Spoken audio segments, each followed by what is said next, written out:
Okay. Thank you, everyone who's come here today and everyone who's watching in the webinar format. The webinar is entitled, "What a Long, Strange Trip It's Been," with apologies to the Grateful Dead, but it seemed to be an appropriate name for the presentation because, you know, a year ago when legalization was impending, we didn't know a whole lot about what was going to happen, and A, how big a problem it'd be, and B, how the courts and tribunals would respond. And we now have a year under our belt, and you know, I'll mention this again later probably, and I apologize for being repetitive, but we have learned a bit in that year. I think the biggest thing we've learned is that, at least in my experience, the problem hasn't come up a whole lot.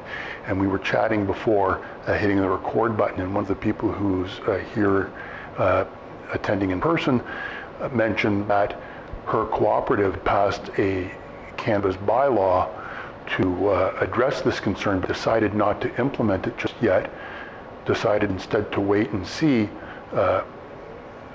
A, whether it was a practical problem at all, and B, if there were practical problems, whether the bylaw was responsive in a way that would be of assistance to them. And she'd mentioned that they still haven't passed it because there doesn't seem to be a need. So again, with that year under our belt, we know a bit more, not a whole lot more, but you know, the trip will get longer and stranger, and let's have a chat about how this year's gone. But first, this webinar is meant to provide legal information in a very general sense and not legal advice about what your particular problems will be. One of my favorite sayings, actually two of my favorite sayings, are God's in the details and the devil's in the details. And I like them both because no matter which way you look, two pretty powerful entities pushing different agendas, but the details are important to both of them. So to give you proper legal advice, we really need to have a sit down and consider your situation and the particulars, and it's not fair to the other participants to have us have a half-hour consultation on a legal problem you may be having. So what we want to do in this sort of webinar is to give you a sense of, almost give you a sense of the questions or issues you should be looking for, and to have an idea of when you need to take that next step, how you can try and protect yourself at the outset, but when you need to take the next step and go to get some legal advice.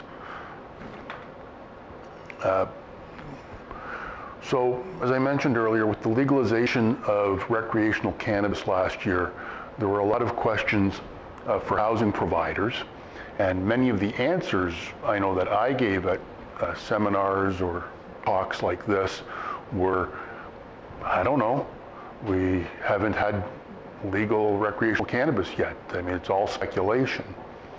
And 1 year later, there has been some consideration of the impact of this change, both from a practical perspective.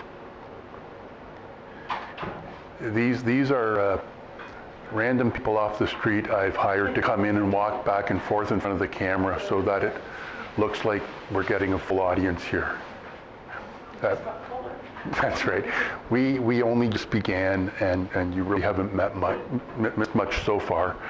I was just saying that last year we didn't really know what was going to happen with legalization, and in the past year there's been some consideration, both from a practical perspective. For example, the one attendee who had mentioned that the housing provider she works at hasn't actually had any practical problems. Not that there won't be some in the future, but it wasn't a big flood of problems that a lot of people were anticipating.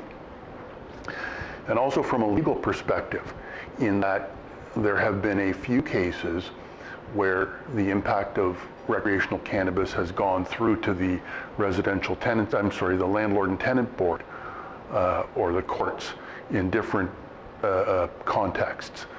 But in the housing context, even there haven't been a lot of cases that have made their way through to a hearing yet. So that may mean that there haven't been that many cases, or it may mean that there haven't been that many cases where a housing provider has begun an application and it's gotten to a hearing and the hearing's been reported yet. So,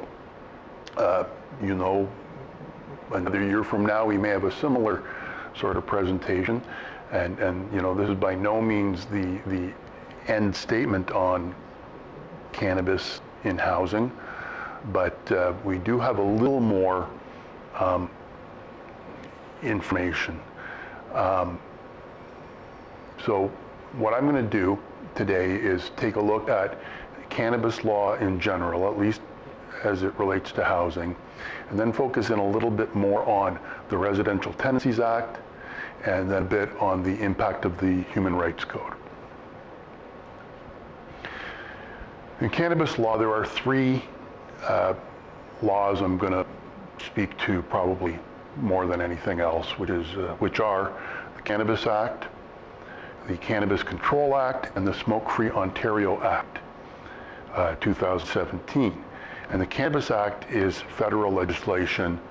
The other two are provincial legislation. And there are other related acts, but they're not terribly relevant to our discussion, like the Cannabis License Act, which is a provincial act, and it deals with getting licenses to sell or manufacture cannabis. So that's not really a concern for housing providers, so I won't waste your time with a trip through the Cannabis Licensing Act. The Cannabis Act amended the Criminal Code and the Controlled Drugs and Substances Act so as to legalize cannabis, or recreational cannabis, with limits.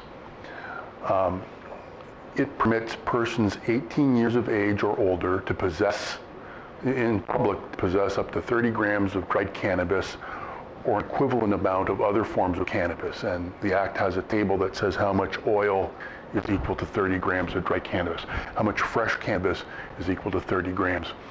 And it also permits them to cultivate 4 cannabis plants per household. Lastly, it deals with production and sale of cannabis and indicates that it's subject to regulation. And beyond that, the federal government has largely left it in the hands of the provinces to decide how to deal with cannabis.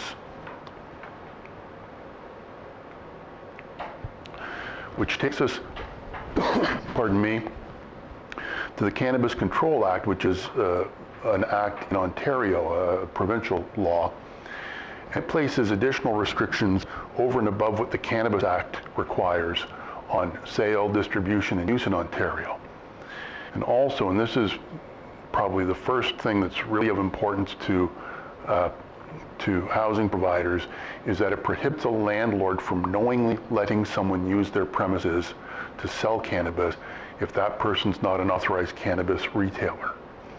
So if you know somebody's selling cannabis out of their house, it doesn't matter if they're selling someone, kilos of it or a joint, you are arguably violating the Cannabis Control Act, because the authorized cannabis retailers are commercial and they are restricted to where they can sell. So don't let people sell pot out of your residential complexes. But to bring the use of cannabis and sale of cannabis into line with alcohol in Ontario, you'll recall that I mentioned the Cannabis Act. The federal act said it was legal for anyone over 18 to possess and use cannabis. Well, in Ontario, because of the Cannabis Control Act, you have to be 19 in order to use, consume, or cultivate cannabis. As I say, that's to bring it in line with alcohol. And that's a pointful provision for housing providers. As I'll mention later, one of the things you can seek an eviction for is someone committing an illegal act on your premises. And part of the issue with legalizing cannabis was that it would no longer be an illegal act to have cannabis, smoke cannabis in the residential complexes. And while that didn't always support an eviction in the past, at least it was an illegal act. Now it's not. But if you've got an occupant who is 18, but not yet 19, they are committing an illegal act, and you would be able to stand on the same ground in respect of those people as you could have prior to legalization of recreational cannabis at all. Now, with respect to the provision of the Act that prohibits a landlord from knowingly letting someone sell cannabis out of their premises if they're not an authorized retailer, that portion of the Act goes on to state that it is a defense to a charge under that section that the landlord took reasonable measures to prevent the activity. So in that instance, that might be alerting the police, seeking evictions, what have you. I imagine step one would be to alert the police.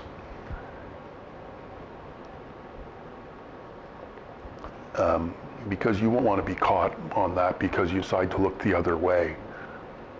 Does that mean that the landlords of like legal retail dispensaries should be trying to evict those tenants, or is it simply like alerting the city or the police about it? Okay, so we mentioned at the outset that we were going to save questions for the end, but that's a good question now. And maybe I'll check in from time to time with you, Fraser, if there are any questions that are particularly relevant. But remember, it makes it an offense for a landlord to knowingly let someone use the premises if they're not an authorized cannabis retailer. So in your question, as I understood it, the business was an authorized retailer. They said dispensaries licensed to sell. No, the illegal ones. Oh, then yes, commercial landlords should try. This provision is probably aimed more at commercial landlords than at residential ones. But I wanted to mention it because I don't want you to think you're scot-free, because who's going to have a dispensary out of their home?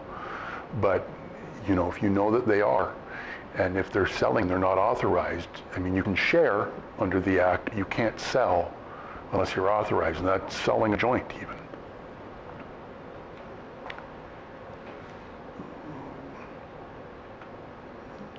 I was looking for my cursor, it's disappeared.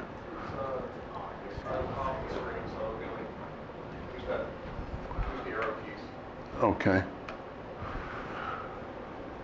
Smoke-Free Ontario Act. As the slide says, it places additional restrictions on the sale, distribution, and use of products related to smoking and vaping in Ontario. And that would include smoking or vaping cannabis products. It would not include edibles or oils, for example, which are still subject to the Cannabis Control Act, but the Smoke-Free Ontario Act addresses it from a different perspective, which is the health issues largely of smoke, whatever the source. It too, though, sets the minimum age at 19 in Ontario. And it says you cannot hold or smoke or hold lighted cannabis in various places. The most important ones for our perspective are probably enclosed public space, an enclosed workplace, or an indoor common area in an apartment building. So just as with tobacco, you can smoke in an outdoor public place, you can smoke in an outdoor workplace, you can smoke in your own unit within an apartment building. but not in the hallways, not in the offices, not in the party rooms, the laundry rooms. There are a number of exceptions, and rather than to go through the list, they all tend to have an element of it being a care home where residential care services are being given, as well as just providing a residence. For example, a long-term care home or a retirement home or supportive housing. Just because you fall into those categories doesn't mean you can let people smoke whatever, wherever. There are other requirements you have to meet to take advantage of the exception, but I just wanted to point out that there were some exceptions. So that brings us to the Residential Tenancies Act. That pretty much covers off cannabis law in general. And maybe this would be an opportune time to see if there are any questions. Fraser? There was one question that said, you mentioned 18 years to carry cannabis, that 19 years with verify it's just Ontario versus federal, right? Okay, so the question was to explain the discrepancy between 18 years to carry, use, etc., and 19 years to carry, use, etc. And the question may have been answered afterwards, but I'll give a quick answer. And it is just the federal government set the minimum for Canada at large at 18, whereas each of the provinces could set their own restrictions. And in Ontario, it's at 19. I don't know what other provinces have. They may be more, they may be less, but it's really no different than when I went to Carleton University up in Ottawa, and we would go across the river to Hull so that we could drink and or buy beer before turning 19. Quebec had a 18-year-old drinking age, and Ontario had a 19-year-old drinking age. So it's quite similar. For the purpose of, nowhere in the country can it be below 18, but the provinces are permitted to make it a little higher, and Ontario's chosen to make it 19 to bring it into line with the alcohol laws. Okay, there's one more question. They say, how does it work when cannabis smoke comes into vents in the building and the smell coming into other members' units? So the question is, how does it work when cannabis smoke comes into vents in the buildings and goes into other units? And that's less a question about cannabis law generally, and it's more a question that will be looked at and fleshed out in the course of considering the Residential Tenancies Act and the Human Rights Code. So I'm going to ask that we pin that one to the end so that there's a bit of context when we do the answer. Which takes us to the Residential Tenancies Act. And this part of it isn't directly relevant to co-ops, but I'll fill in the blanks about co-ops thereafter.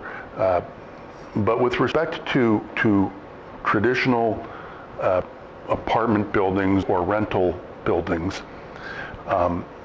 you enter a lease with your tenants. And when the lease expires, you can renew it, you can jointly agree to enter a new lease agreement, or you can just, move on and let things stay the way they are. The default is that once the lease expires, the tenant just stays at the place under a month-to-month tenancy with the same provisions except for rent increases if and when they are permitted. You can't insist that a tenant enter a new lease agreement. If you have grounds to terminate their tenancy, you can do so, but unless you have grounds to terminate it, or the tenant terminates it, then it just carries on a month-to-month basis. So, unless you have grounds to terminate, and the lease just automatically renews, you can't demand that they enter a new lease. Tenants are entitled to say, I want to stay under the lease I have. What are the implications? Well, the implications are that you can't impose new rules. And so when there are changes like trying to implement a cannabis policy, you'll hear a lot about grandfathering. Current residents are grandfathered unless they decide that they are willing to enter a new lease. Then you say, well, why would they do so? And there are a variety of reasons. Maybe you give them a rent decrease, or you give them there's a new amenity offered at the premises, or some may just enter because they are themselves, maybe they're sensitive to smoke, so they're glad to help transition to a smoke-free building. But you can't force them to. They can say, no, I don't want to enter a new lease. And that's why you'll see policies that typically refer to grandfathering existing tenants. Now, for those people here and out in webinar land who are cooperatives rather than traditional rental buildings, you have a different set of rules because the co-op is premised on all of the members of the co-op democratically deciding how they will operate. So they democratically set the rent, the housing charges. They democratically set the rules. And they can institute a bylaw or policy provided they follow their bylaws and the Cooperative Corporations Act in doing so. And that requires that, the board of directors approve the bylaw typically and then put it to the members for ratification, and the members can approve it as is or can revise it and approve it. But in joining that democratic group, once the group as a whole decides to pass a law, provided it is enforceable and doesn't not a law, a bylaw or a policy, provided it's enforceable and doesn't contravene any other law, like you couldn't pass a bylaw that violated the Human Rights Code, for example. But as long as your bylaws don't violate someone's rights under some other legislation, you can change the occupancy agreement, because the occupancy agreement is premised on what the bylaw is, and the whole arrangement is based on the members being able to govern themselves. Now, some provinces, like Nova Scotia and British Columbia, have implemented provisions that either introduce a provision regarding cannabis into leases, or lets the landlords implement a provision regarding cannabis. Okay? Because leaving aside the moral issue some people have with cannabis use, there's the smoking issue. And a lot of places would have smoking rules and regulations in place already, but those rules and regulations may not have been drafted broadly enough so as to include cannabis. Because cannabis was illegal, so you didn't have to have a rule saying you couldn't do it, couldn't use it because it was illegal to use it. So, as I say, some of the provinces have addressed that change because you could have an apartment building in which smoking cigarettes was against the rules, but smoking cannabis wasn't, just because of the way the smoking policies that they may have had in advance may have been drafted. So, for example, in Nova Scotia, Their Cannabis Control Act contained a provision that said, despite what the Residential Tenancies Act says about not being able to change a person's tenancy agreement,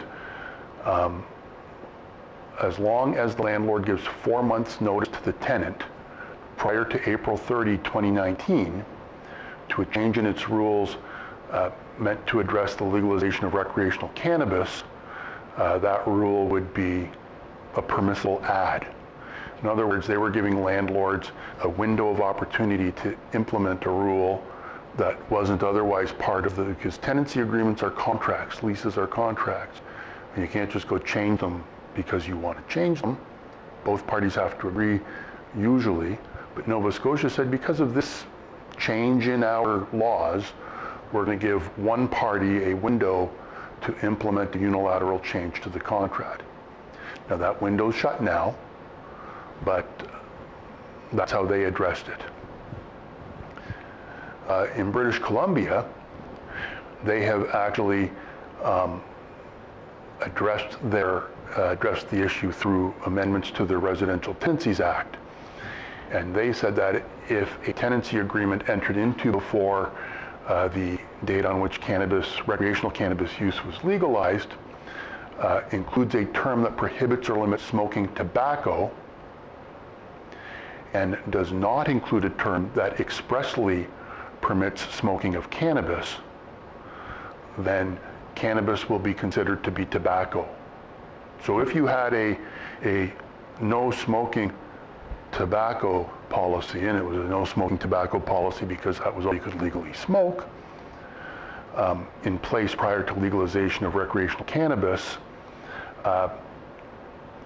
you were deemed to have included cannabis in that, unless your policy specifically permitted people to smoke cannabis. However, Ontario hasn't done any of that to date. There were a lot of requests by landlords to have something put in place to permit them to stop cultivation or use of cannabis, but the government decided that it would not do so.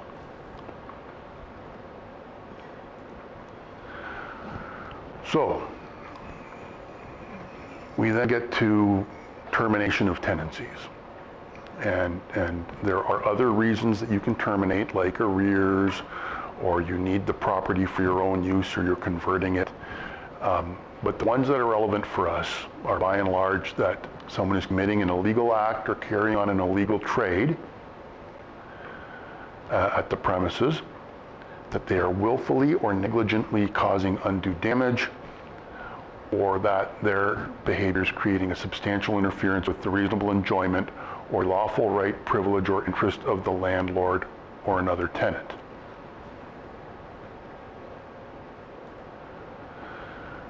And on this slide, the only change is that we have struck out committing illegal act or carrying on illegal trade. Because for most people who are just using cannabis in their house and aren't letting the kids have a puff the way they might let the kids have a sip of wine at a family dinner, aren't selling it to friends, aren't possessing more than they're permitted to, they're not committing an illegal act anymore. So you can't try to terminate them on the basis that they are committing an illegal act. However, even prior to legalization, it was not clear that a breach of law that smoking cannabis would lead to an eviction. Some cases got eviction orders, but not always. You know, if it was simple possession, if it was personal use, then the LTB would consider, as it always has to, whether it was fair to grant a relief from eviction, even if there were technical grounds for an eviction. That's under section 94.12 of the Residential Tenancies Act.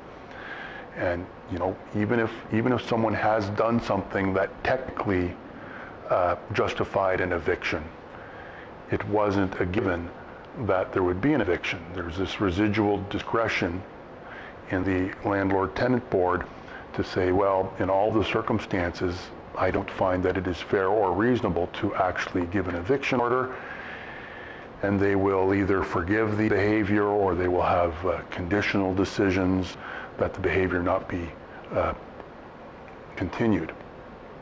Here, though, it's no longer an issue unless they are selling it, unless they are having more than 4 plants, unless they are letting people under the age of 18 use it.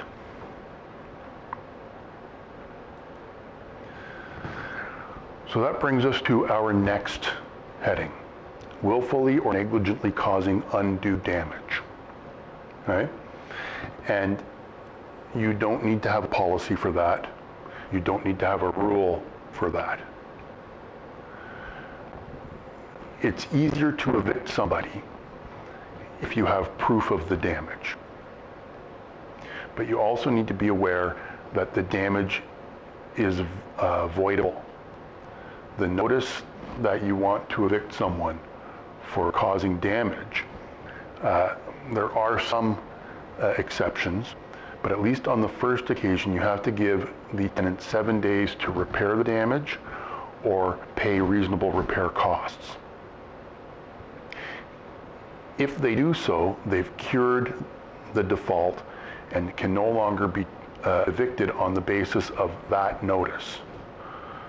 However, if they cause further damage within a set time frame, you can give them another notice and they don't have a cure provision. Further, the damage has to be something more than minor damage. The Act says undue damage, which is kind of weird language because it suggests that there's a level of damage that is due, but what it really means is that's over and above reasonable wear and tear. But it is always, in approaching it, you always have to consider 2 things. The legal fact that there is this residual discretion in the landlord-tenant board that we just discussed to grant relief against an eviction, because even though technically there's a reason to evict, in all of the circumstances, it's considered that it would be fair not to evict.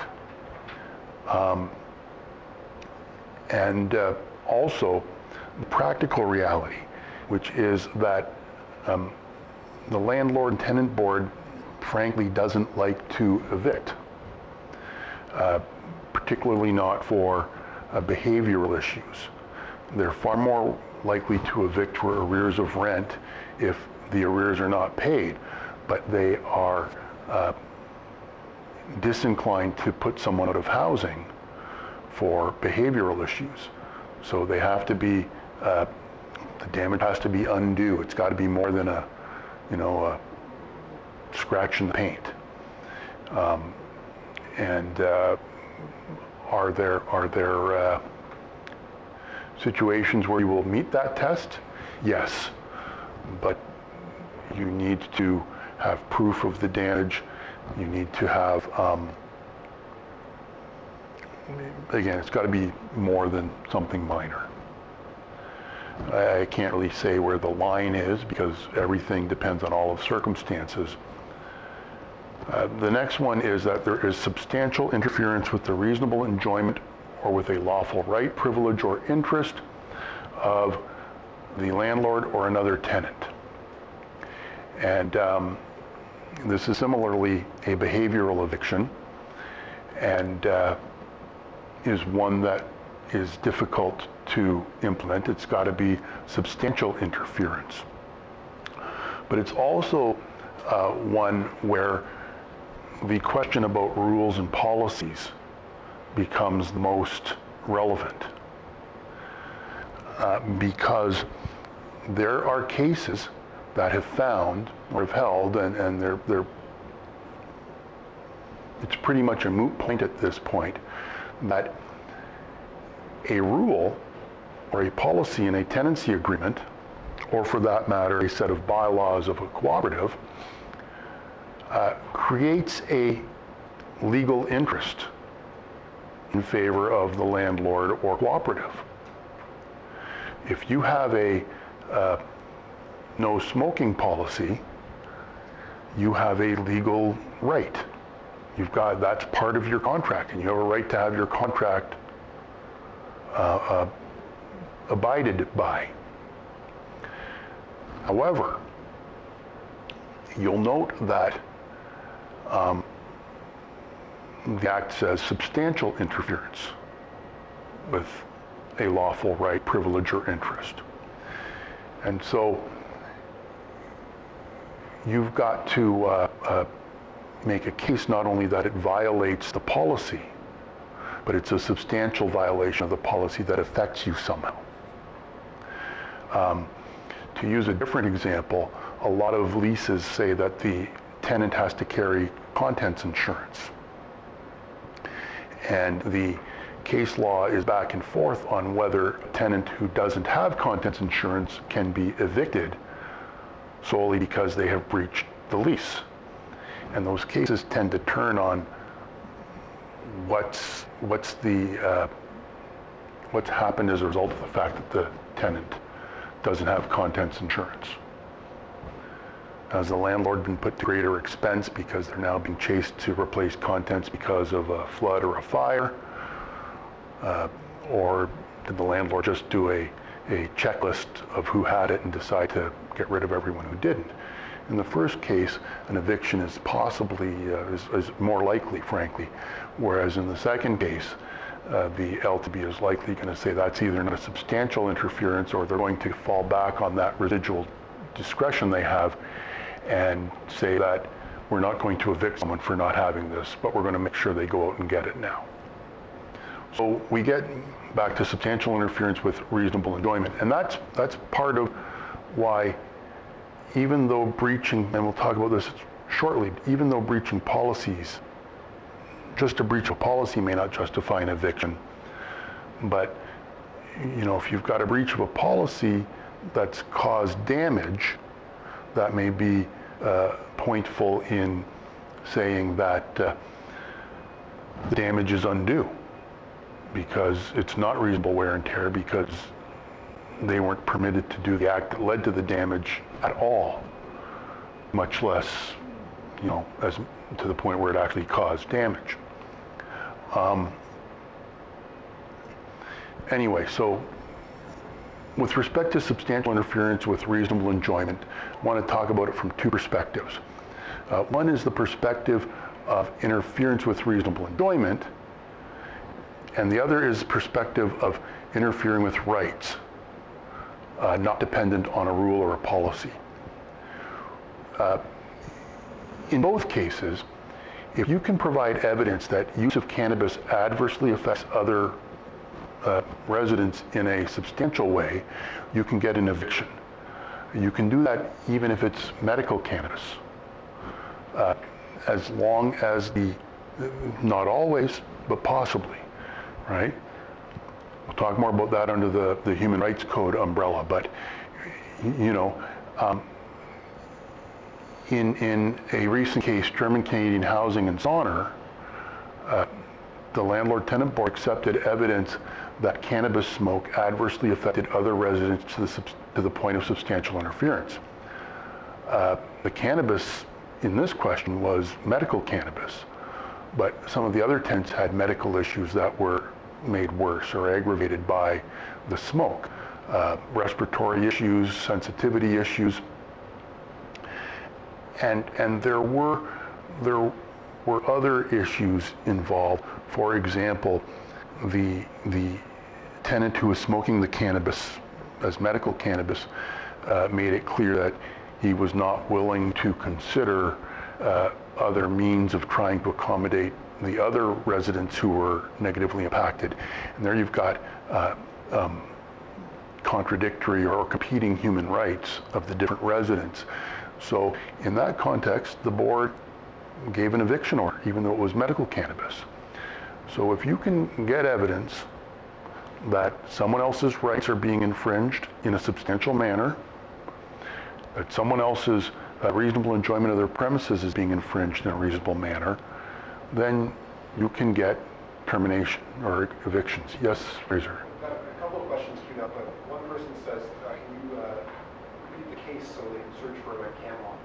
Okay, I don't think it's on Canley yet, but it is German Canadian Housing, and the tenant's name is Sauner.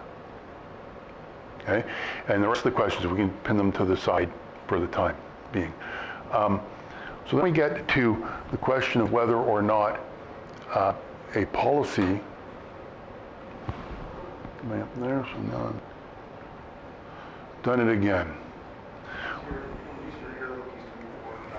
Okay, whether or, yeah, but it doesn't let me navigate the comments, but whether or not a policy on its own can amount to a breach of a reasonable or a lawful interest of the, of the landlord. And it doesn't really look good, to be honest with you.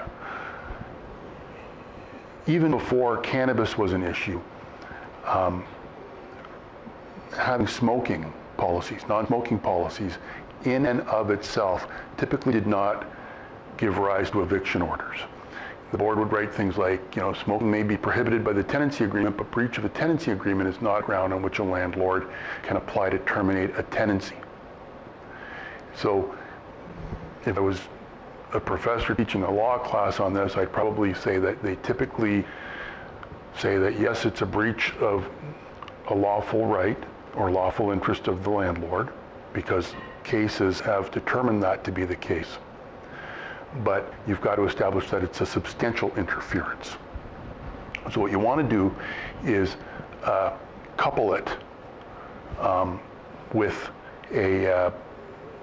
substantial interferences, people who are having adverse reactions to the smoke. And what you might want to do is think of it as think of the process of evictions for behavior as building a wall, and think of the policies as rebar. And you can't build a wall with just rebar, just the policies. But having rebar will strengthen the wall. You can build a wall without rebar, but it won't be as strong. So having a good policy typically won't let you evict just for breach of the policy, but it will let you strengthen the wall you're constructing, which is the eviction case.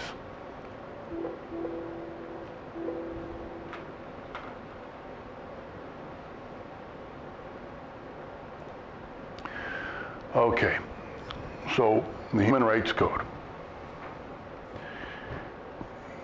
Here, I've thought about this, and I don't think there's going to be a whole lot of change in how people are going to be impacted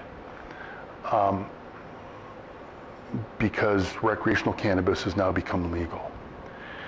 The Human Rights Code protects individuals from discrimination based on certain grounds. And the one that's typically most relevant to cannabis use is disability. And even then, because someone needs cannabis or is prescribed cannabis for medical purposes doesn't mean they have to smoke it necessarily. They may have to, but that may not be required. What you need to think about when someone says to you, well, I have a right to smoke cannabis now, they don't. It's not illegal anymore, but that's no more right than it is a right to drive. I think that they always say driving is a privilege, not a right. And so here, people can smoke cannabis, but it's not a protected right under the Human Rights Code. It is if it's related to a disability. But even then, it's not an unfettered right to smoke cannabis. So there is one qualification I'm going to suggest, though. people have the right not to be discriminated against because of the need to use medical cannabis. But recreational use isn't protected, with one possible qualification, and that's if it rises to the point of an addiction. And there were cases even preceding the legalization of medical cannabis, the legalization of recreational cannabis, where people said, I'm using cannabis. I don't have a medical license, but I'm addicted. And that was considered to be a potential disability. The person who's claiming the disability has to provide evidence that their use rises to the level of addiction. And even then, there will be accommodation requirements, like they can't just say, I'm addicted, so there's nothing you can do. They'll have to work with you, and you'll have to work with them to try and address the addiction through rehab or substance abuse treatment. But that is the one way that I can think of that recreational use might be protected under the Human Rights Code. Now, in that context, I still say it doesn't change the law, because as I mentioned, even before that, someone who used it recreationally could say, I know I'm breaking the law, but I'm addicted. And they would have the protection of the Human Rights Code. Okay? Where it may have changed things is that if more people are saying, I can use it, so they are using it, and then they become addicted, are there more addicts as a result? I don't know what the figures of that are, but that's a practical way that legalization might change the way that this legal issue, or how often this legal approach gets brought into play.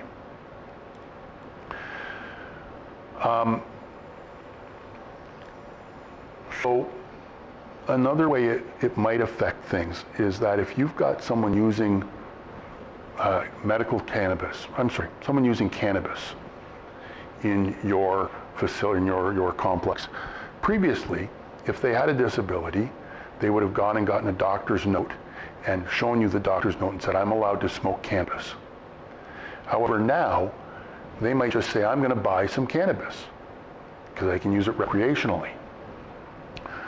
You then get a complaint from someone with asthma or a chronic respiratory disorder of some sort saying, this affects me. So you go to the cannabis user and say, you're just using it recreationally, you have to stop because it's impacting someone else's disability. Okay? That may not necessarily be the case. They may be using it because of a disability, but just not have gone to the bother of getting the documentation. So you'll serve them the notice, but at some point, prior to the hearing, they may come up with a medical permission to use cannabis. So you need to be mindful, and you need to consider the fact, don't just assume it's because someone's using it without a permission slip that they are not using it for a medical reason. If they respond, I'm using it for a medical reason, your answer can't be, no, you're not. You've never given us a permission slip. It's got to be, okay, we're going to need some medical documentation to support that. We know you haven't given it. We know now that it's, legal, you don't have to give it just to use it, but now that we've got this complaint, if you want us to accommodate you, your claim that you need to use it for medical reasons, we need some medical documentation and support. So, what to do? Build the case. Policies aren't pointless, but have a policy that's aimed at activity that will support a termination. Okay? I'm not in favor of, and I helped draft, there's a industry organization that wanted to provide a policy, and I helped draft their policies about cultivation and use. And I said, don't draft a policy that prohibits cannabis cultivation. Like, why are you concerned? Either because you think it's morally wrong, which, too bad for you, it's not illegal anymore, or because you're concerned about damage because cannabis is notorious for requiring a lot of light and heat and humidity. Okay, what if someone decides they're going to grow mushrooms in their closet or African violets? Shouldn't your policy be concerned with that sort of thing as well? So aim your policy at the danger that the Act permits you to protect against.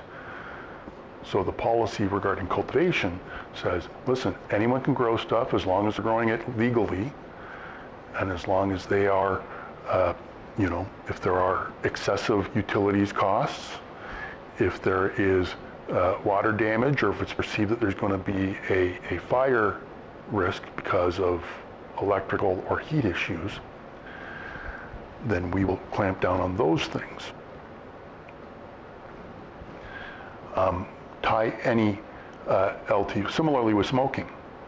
If you permit tobacco smoking but not cannabis smoking, you're probably going to face difficulty, particularly if you get to the point where you are trying to say there's substantial interference because someone's got asthma, and on one side they got a cannabis smoker you want to evict, and on the other side you've got a tobacco smoker who you're just dandy with. You've got to drop the moral issue. It's no longer illegal. When you do get to the point of bringing an application before the LTD, be prepared to tie it not only to a breach of your policy, that's just your rebar, remember. Have bricks to put around it. Bricks being complaints, actual impacts on you as the landlord or on the other residents. Be aware of people who purport to use rights-based language to say they have a right to smoke cannabis. They don't. They're legally permitted to, but they don't have a protected human right to smoke cannabis, save and except for disabilities and for religious purposes perhaps, but even then it's not an unfettered right to smoke it any which way, any place they want. You're allowed to look into other means of ingesting cannabis or possibly using it outside. And then lastly, even where the use is not accompanied by a medical slip, be mindful of the fact that may only be because a user, someone may have chronic pain, they may be using it and self-medicating the way you'd use aspirin. And then when pressed with it, when you go to them and say, listen, I'm getting complaints about this, you have to stop, and they say, well, I have chronic pain, you say, okay, you're going to have to get a doctor's note or a medical documentation to support that, and then we'll have to look at it. But don't assume that just because they haven't given you medical supporting documents yet, that there isn't an underlying medical issue. So that is all I have to say, unless we turn to questions. And I don't know if any of you here have questions, but I know some people have been clicking. So Fraser, are there a few questions? Sure. Just one that's sort of on this topic. Someone asked, can you share the policy that you helped write? The question was whether I can share the policy I helped write, and the answer is no. The reason it's no is because we were paid to write it. We were retained to write it. The organization is ONFA, and they sell it to their members and others. So they paid me to draft them a product they could sell, so I can't just give it out to people. Sorry. Okay, another question. It says, so must you have a spoken policy for both cannabis and tobacco in place in order to evict for the interference and lawful right? Must you have a spoken policy in place? Yes. Or smoking policy in place for both smoking and cannabis to be able to evict for substantial interference with rights and enjoyment or lawful right? No. If it was spoken policy, don't have those. They won't hold water before the LTB. If you want to restrict someone's legal rights and how they use their home, then you will want to have that in writing to be able to prove that it was actually. It was smoking policy, not Oh. smoking, I'm sorry. Oh, okay. So with respect to a smoking policy,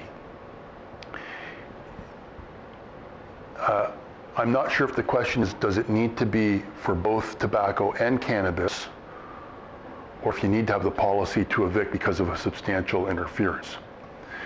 And so I'll answer both questions. First, if you have a smoking policy that is related to cannabis only, the problem with that is it starts to become a question of a moral judgment, right? The landlord can do a lot of things, but my expectation is that you would have a hard time, whether you had a policy or not, to evict because of moral judgments that cannabis is bad and tobacco is not, for example. Let's suppose you tried to implement a no drinking policy. I think that would be tough to do anyway. But even if you could do it, suppose that your no drinking policy was, well, you can drink wine and beer, but not the hard stuff. That policy almost certainly wouldn't fly.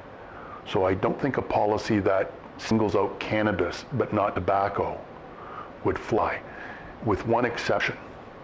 If the complaints that other residents are making are not based on respiratory issues or health issues themselves, but rather on the smell, then you might be able to say that the smell of the cannabis is so bad because this person's not just having, a couple joints here and there, they are having, a lot of it. You might be able to say the smell is so bad that the smell in and of itself creates a substantial interference with the reasonable enjoyment of the other tenants. Similarly to how you might do it with, cat litter. Someone's not cleaning their cat litter regularly and you get a bad smell, you can get complaints, and if it's not addressed, in extreme circumstances, you may get an eviction. Now the second part of the policy, extreme circumstances, okay? You're going to need to have residents who are complaining and willing to come to complain and likening the smell to something really, really bad.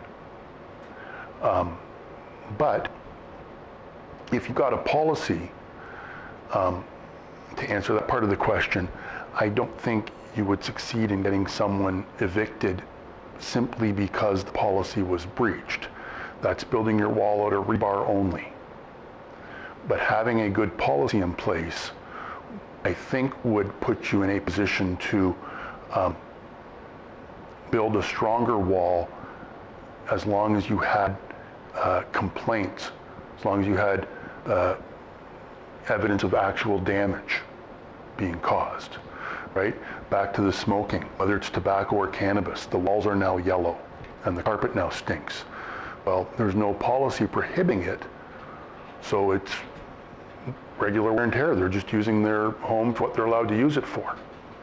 But if you've got a policy that prohibits it, and then the walls are yellow and the curtains are stained, then you can say, listen, it's not reasonable wear and tear because you're not supposed to be doing this in here anyway. And now you're breaking a rule and causing damage. So hopefully that answers that question however it was intended.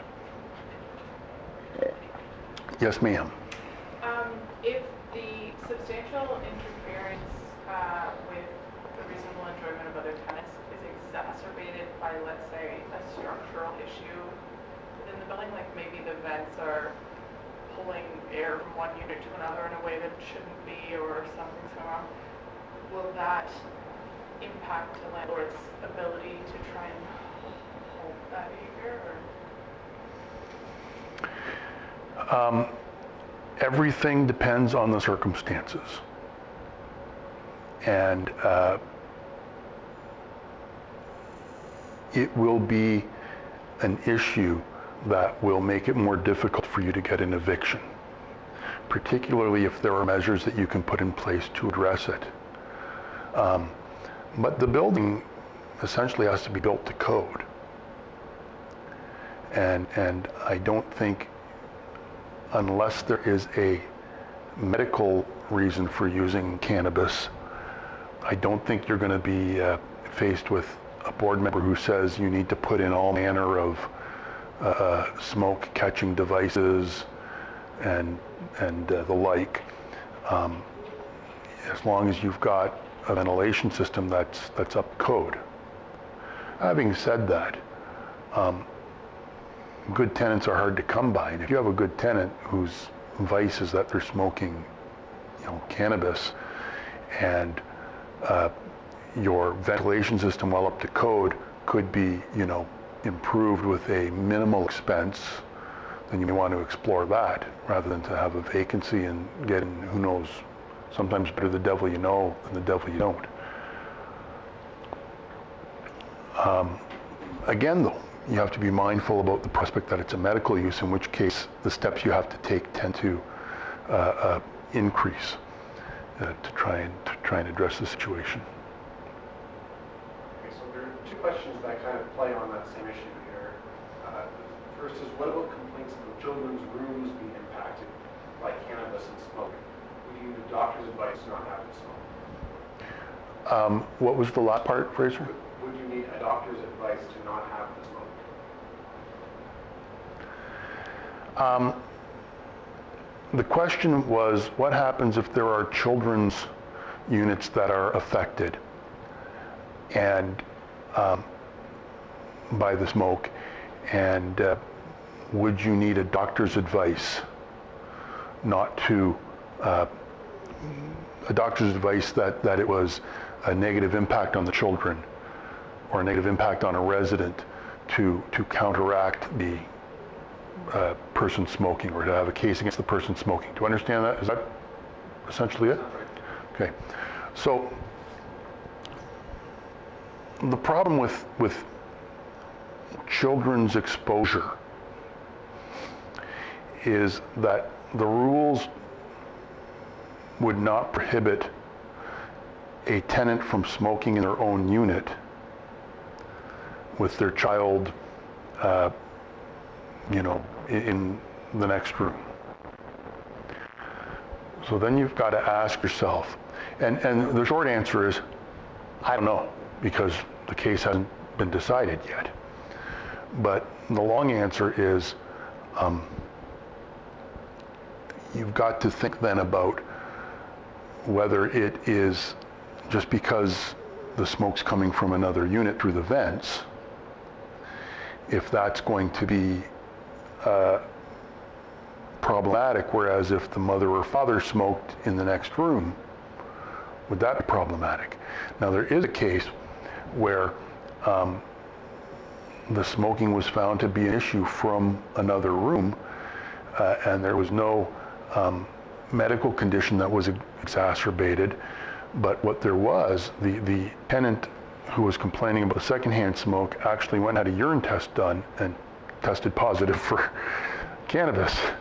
So that gives you a sense of how much the person doing the actual smoking was smoking, if they could, generate enough secondhand smoke to make a neighbor test positive.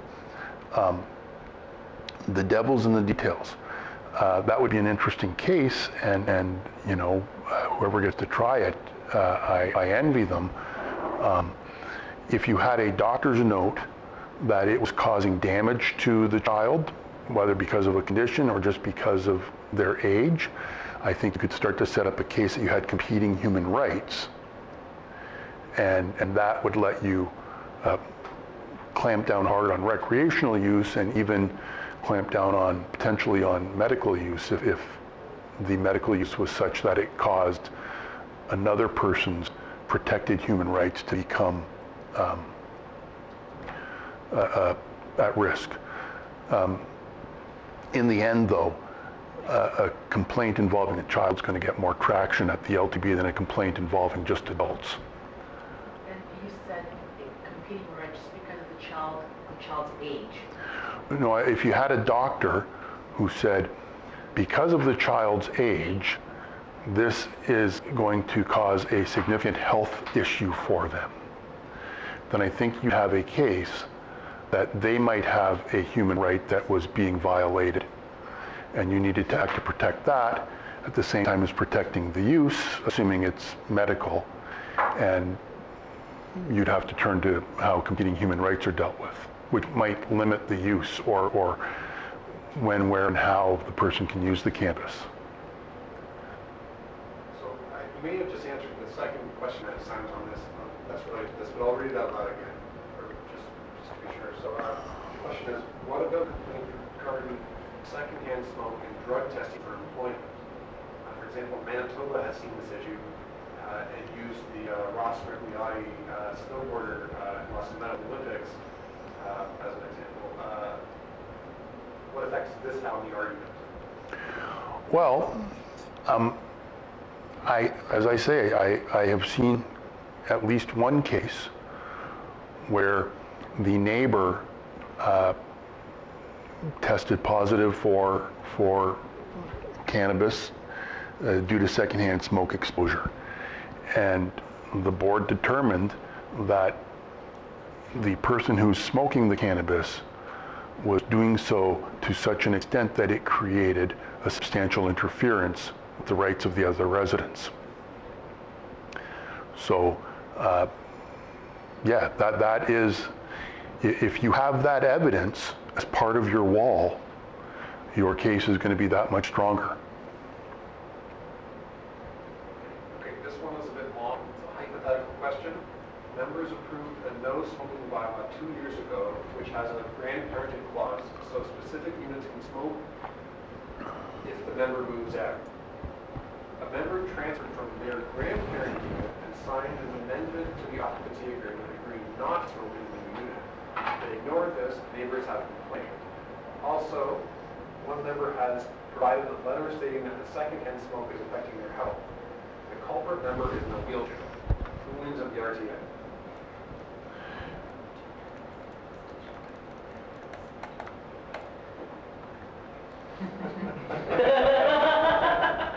With all due respect, that question, even if it is hypothetical, is loaded with so much detail that there is not a pat answer to it.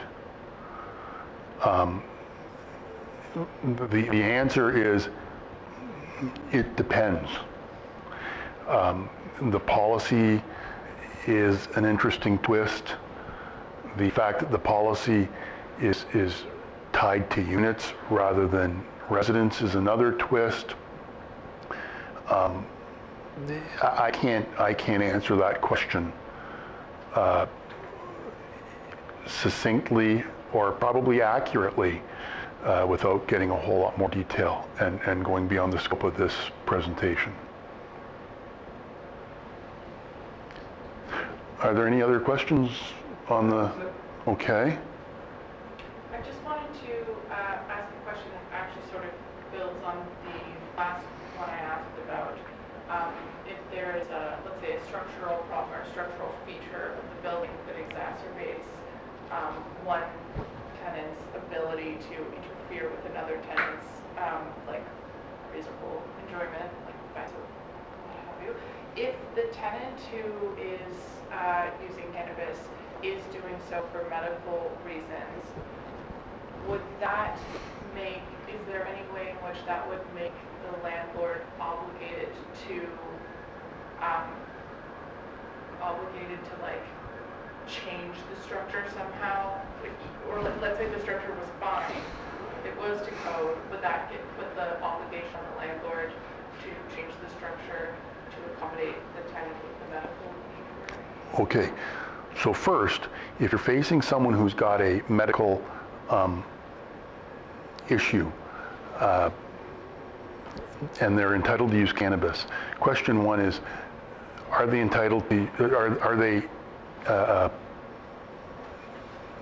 not entitled, but do they have a right, here I'm using rights-based language, do they have a right, for lack of a better term, to smoke it? So you'd want to get medical documentation about whether or not they need to smoke it. There are some ailments I'm given to understand that respond much better to smoking. Others respond better to edibles. Number two, does this person have any reason they can't do it outside? Do they have to do it with such a frequency, or do they have mobility issues? Okay. Number three, can you accommodate them by moving them elsewhere in the facility? But if none of those save your bacon, and you are looking at a situation where the question was whether someone who smoked, if the landlord had to go beyond just providing structural features that were up to code to address, as long as the person who was smoking was doing for medical reasons.